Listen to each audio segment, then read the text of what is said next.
اغتشاش هستیم، اما طرفدار پروپا قرص مهندس میرحسین موسوی نخست وزیر امام. من تعجب میکنم از شما اصولگراها، 225 نفر امضا کردید، از آقای احمدی‌نژاد حمایت کردید، 220 نفر تبریک بهش گفتید، تحمل 5 دقیقه صحبت ما رو ندارید. متاسفم براتون، اینم مزاح کردم باتون. عزیزان و برادران، در ایران اسلامی بشه، در ایران اسلامی هیچ کسی جرأت ندارد به فکر انقلاب مخملی باشه. این مزخرفات چیه؟ ما فرزندان انقلاب هستیم در صحنه، از رهبرمون، شخصیت هامون، از آیت الله هاشمی که امام فرمود هاشمی زنده است تا انقلاب زنده است. آقای ناطق نوری شخصیت بزرگ و انقلابی بزرگ، رئیس دفتر مقام معظم رهبری که در همین مجلس اگر رأی گیری کنیم 130 نفر با آقای ناطق نوری الان تو این مجلس رأی میدن.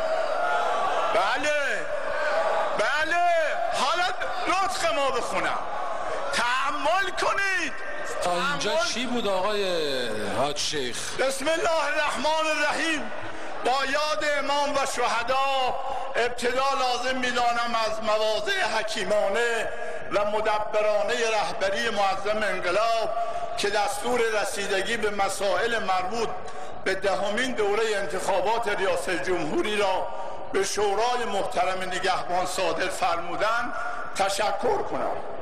ملت رشید و آگاه ایران، حضور گسترده و درخشان شما در انتخابات ریاست جمهوری در روز جمعه 22 خرداد ماه که نمایشی پرشکوه برای پایان دادن به روند نادرست و بحران آفرین در اداره کشور بود، شایسته عالی ترین سپاس و تشکر و قدردانی است.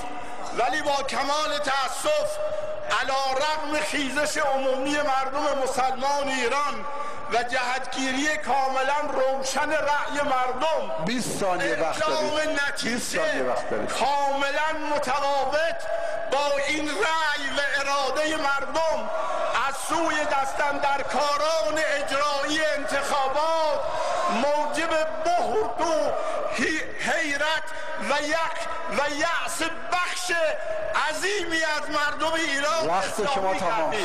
آقای خانم وقتتون تمام. خدشه‌دار شدن اعتماد مردم به نظام و مسئولان کشور را به دنبال داشت. وقت تمام شد. وقتتون تمام شد. هم از آقای این دیگه مدل جدیدی آقای حسینیان اعلام بیزاری میکنه. حسن همجواری داشتیم نه اینجور.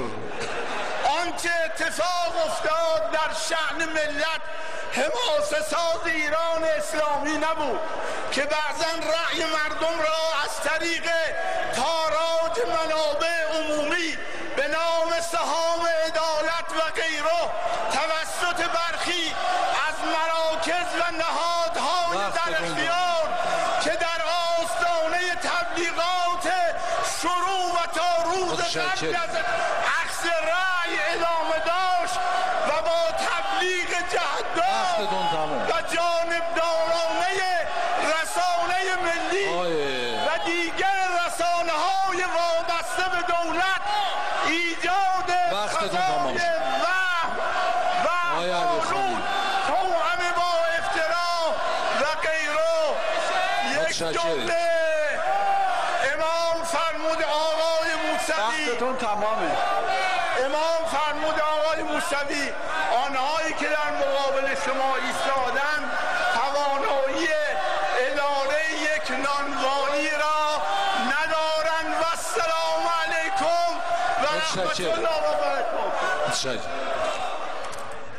خب دستور جلسه تمام شد. تذکرات کتبی رو بخونم.